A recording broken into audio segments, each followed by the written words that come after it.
Hi, I'm Matt Mahler with MovieWeb. It's a pleasure to speak with you about this. It's really fun and one of the few action movies I can kind of imagine as like a play. But Mm. Mel Gibson, he frames the space so well that it makes it cinematic, it makes it suspenseful.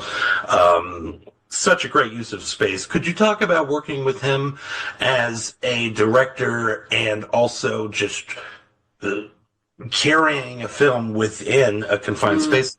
Yeah. I mean, first of all, it being feeling like a play was the way it read for me actually when I first read the script.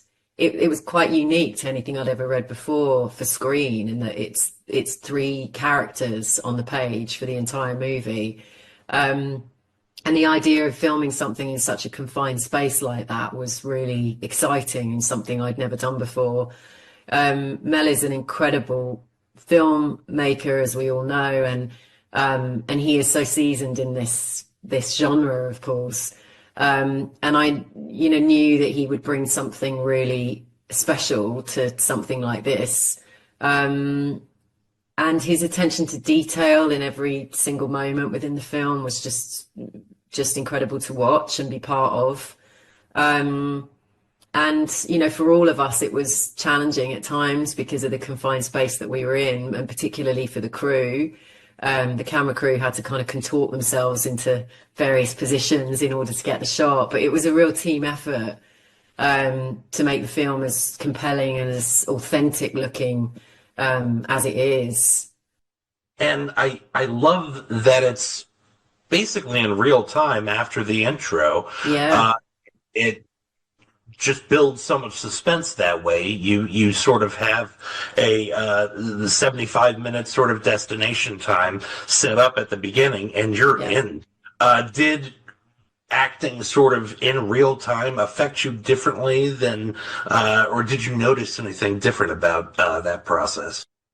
Well, Mel sort of has this very, and I think it comes from his just wealth of experience, but he has a very sort of relaxed calmness on set, which is very different to the action that is being played out. But that I found that really helpful as I was playing the scenes out, because he sort of gives you the room to really explore those moments and the emotional moments aside from the action.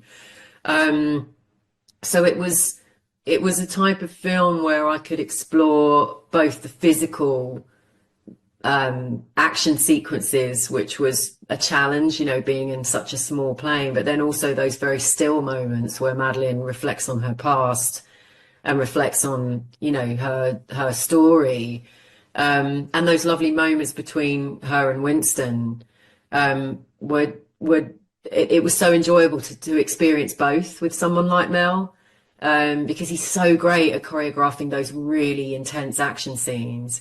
But then there's such he's a very sensitive director and an actor, of course, so an actor's director, which are always, the best to work with, because there's a real understanding about how you explore those moments.